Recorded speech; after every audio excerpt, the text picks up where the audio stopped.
अच्छा, एक बात पूछना चाहते हैं आपसे।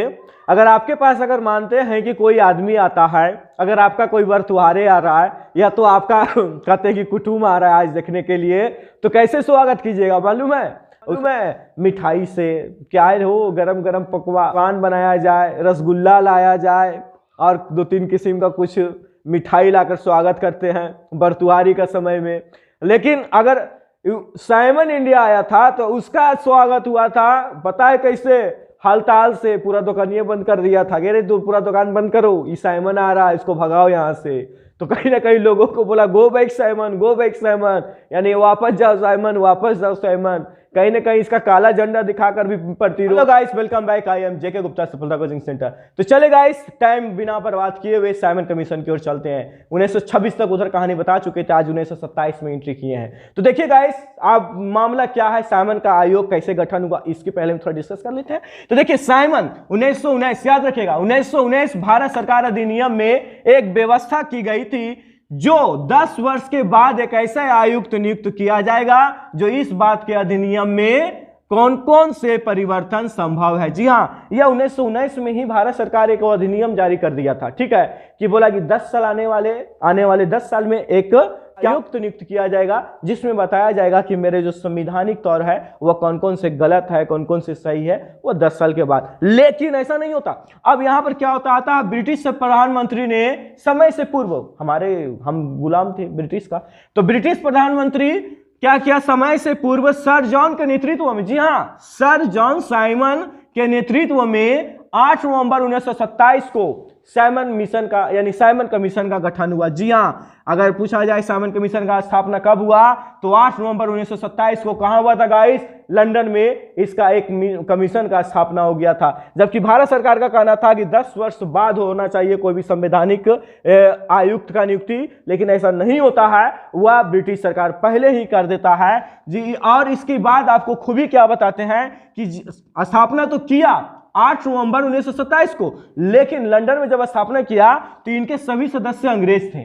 7 सदस्य थे इसमें, और 7 सदस्य क्या थे? अंग्रेज। का उद्देश्य क्या था? संवैधानिक सुधार के प्रश्न का विचार करना, या कि हम संवैधानिक तौर पर जा रहे हैं और प्रश्न को विचार करेंगे। संवैधानिक मतलब कहाँ शिक्षा का प्रचार हुआ है, कहाँ शिक्षा का किसी ऐसा गांव या कोई ऐसा शहर जहाँ शिक्षा का प्रचार नहीं हुआ, कहाँ, यानी आपको जानना है संवैधानिक टाइप से, ठीक है, कि हर चीज हम यहाँ संवैधानिक प्रशासनिक टाइप से हमको जानेंगे।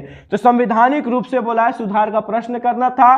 इस कमीशन में एक भी भारतीय नहीं था। जी हाँ, इस कमीशन में एक भी भारतीय शामिल नहीं था, जिसके कारण भारत के इस कमीशन का तीव्र विरोध हुआ। अब साइमन ने बोला क्या, हम इंडिया में जाएंगे, ठीक है। लंदन में गठन हुआ 1927 में। अब बोला कि चलो अब चूंकि इंडिया का ही बनाया गया था यह मिशन, तो बोला ना कि हम इंडिया जाएंगे। अब इंडिया वाला लोग पहले से जान रहा है कि वो कमीशन आने वाला है जो उसमें एक भी इंडिया का लोग नहीं है, सब साधु का साधु अंग्रेज है, जिसको इसको व्हाइट साइमन भी के नाम से भी जाना जाता है। और देखिए बताइए, अगर मान लेते हैं कि अगर आपके पास कोई आते हैं ससुर जी देखेला, तो उसका इज्जत कैसे करते हैं मालूम है? अरे हाय रसगुल्ला से लाते हैं आगे, तो तक गजब गजब का मिठाई लाते हैं कि कहीं ना हमको एकदम पूरा एकदम 100% पसंदे कर ले, होता है कि नहीं?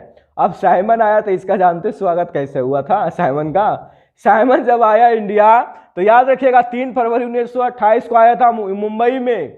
इंडिया में कहाँ पहुंचा? तो मुंबई में पहुंचा। और यहाँ का लोग देखिए उसका स्वागत कैसे किया था, ठीक है, ये ससुर जी वाला कहानी नहीं है, याद रखना है। 3 फरवरी 1928 को जब मुंबई आया तो जब जैसी साइमन कमीशन पहुंचा तो इनका स्वागत के लिए लोग हड़ताल कर दिए। बोले ये भाई जितना दुकान है सब बंद कर दे, एकदम पूरा मुंबई वासियों बोला जितना दुकान है सब बंद कर दे, यानी हड़ताल पर बैठ गया, प्रदर्शन करने लगे, धरना पर बैठ गया। और तो और बोला काला झंडा भी दिखाकर इनको यहां से भगाने का प्रयास किया। किसको? साइमन को। इतना ही नहीं, काला झंडा से और तथा गो बैक साइमन का नारा दिया और यहां से भगाने का प्रयास किया। किसको? साइमन के।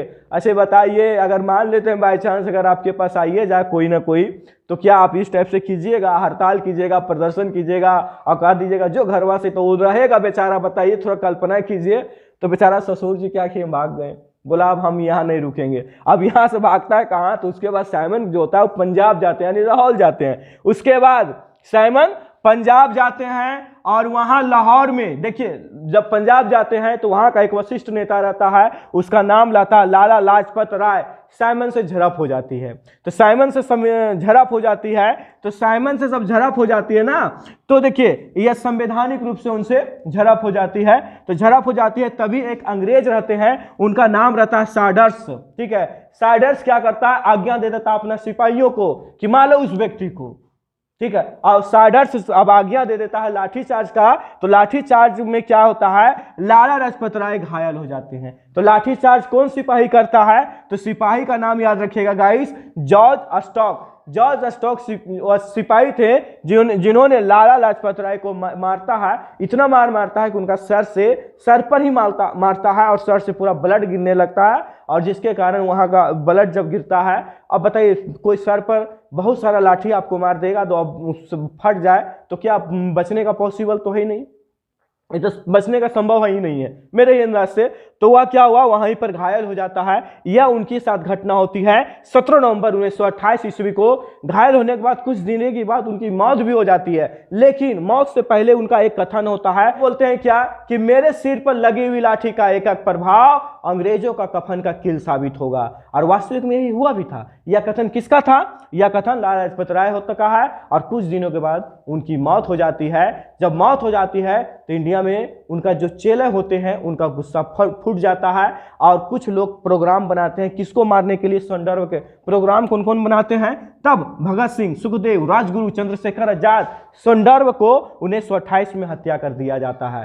ठीक है गाइस, संदर्भ को कब हत्या करता है, 1928 में। तो कौन कौन प्रोग्राम बनाया था, भगत सिंह, सुखदेव, राजगुरु, चंद्रशेखर आजाद, इन लोग मिलकर इसको हत्या कर देता जाता है। तब साइमन यहां से भागता है और वापस लंदन चले जाते हैं, और वहीं से बैठल बोलता है भारतीय राष्ट्रीय कांग्रेस को कि तुम अपना संवैधानिक खुद सुधारो, अब हम इंडिया आने वाले नहीं है, चूंकि अब हमको यहाँ लोग बहुत बेइज्जत किया है।